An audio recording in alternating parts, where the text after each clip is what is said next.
আসসালামু আলাইকুম। আজকে কোন যাইতে জানেন? পালার যাইতাছি। তার কারণ কত আর এই খালি মুড়ি বুট বুন্দা খামু, মানে বুট বুন্দে বিয়ে যেতে কোনোদিনই খাইতাছি না। মানে রোজা তো ঠিকই আছি, এলে খাওয়া নাকি? তার কারণ সারাদিন পরিশ্রম করি, তাই আজকে পালার যাইতাছি ইফতার করার জন্য।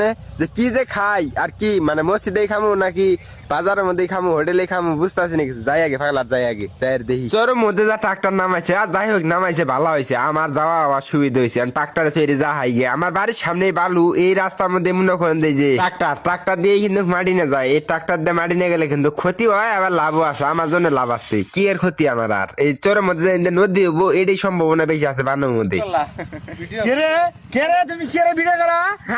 হাইডে যখন যাবো, তাই হাইডে কি এর জন্য যাই? এই কারণে ট্রাক্টরে উঠে বয়ে পড়লাম আমি ভাই নিয়ে দুইজন মিলে ট্রাক্টরে উঠে যাইতাছি। যাই হোক নিয়ে যাবো ট্রাক্টরে, ওটো ভাড়াটা তো নাকতাছে না। এই যে ট্রাক্টরে করে যে মাটি নিয়ে গেতাছে, কম গুলা মাটি নিয়ে গেতাছে, দিনে কয় হাজার মাটি নিয়ে গেতাছে, হাইরে মাটি নিয়ে গেতাছে, ফাও মাটি আর নদীর মাটি, অভাব নাই, অভাব মানুষের নিয়ে যাইতাছে। তাই চিন্তা ভাবনা করতেছি আমিও একটা ট্রাক্টর কিনবো নাকি, একটা ট্রাক্টর কিনে হালাই গরু বাছুর ফালাবার দিয়ে এই মাটির ব্যবসা করি যথেষ্ট। মাটি নিয়ে যাও কিন্তু একটা ফাইন ব্যবসা, তার কারণ এই ব্যবসা শুরু করলেও কিন্তু খারাপ না। দিনে মাটি মেলাডি মাটি যায়, নদীর মাটি ইলে কিনা তো আর না। যাই হোক পাগলাটা ফেললাম, এই ট্রাক্টর দিয়ে এলাম, কত দূর পথ, হাইরে রাস্তা বালু ঠালুর মধ্যে, তার ট্রাক্টর দিয়ে এলাম। পাগলাটা পড়ছি, এখন বাজারে ঢুকলাম, কিছুই বুঝি না, বাজারে মানুষই নাই, কিছু বুঝি না। ইফতারের টাইম দেখি মানুষ নাই নাকি এবি মানুষ থাকে না। দেখেন মাছ আদি মানুষ কমে গেছে গা, মাছ কিন্তু আজকে মাছ অবস্থা আছে মনে হয়। দেখি 80-90 টাকা কেজি মাছ পাই নাহি, এরকম মাছ পাইলে পরে 1-1.5 কেজি মাছ একবারে নিয়ে যাম গাছ। যাই হোক এখন মাছ টাছ নেম না, তার কারণ ইফতারের টাইম, পাগলা ইফতার করার জন্য এলাম। হোটেল আগে ইফতারটা করে নি, ইফতার করে নি তারপরে মাছ কিনবো।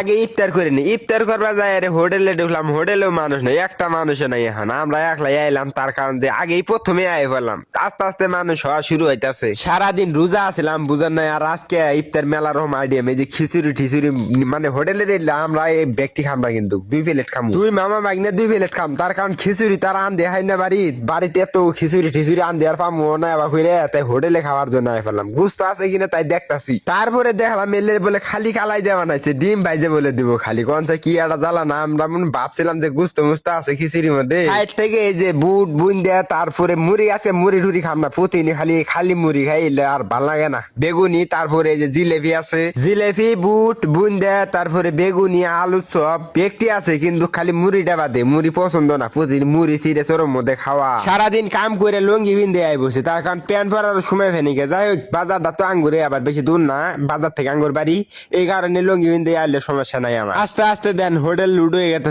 সবাই ইফতার করার জন্য ভিড় ফালাইতেছে। না জানে টাইম হয়ে গেছে গাই, এখনো কিন্তু কাজান দিতেছে না, আরো 5-6 মিনিট আছে। মেলা কতক্ষণ ধরে অপেক্ষা করতেছি। সবার আগে আইছি হোটেলে আমরা, এই যে খিচুড়ি ডিম সবই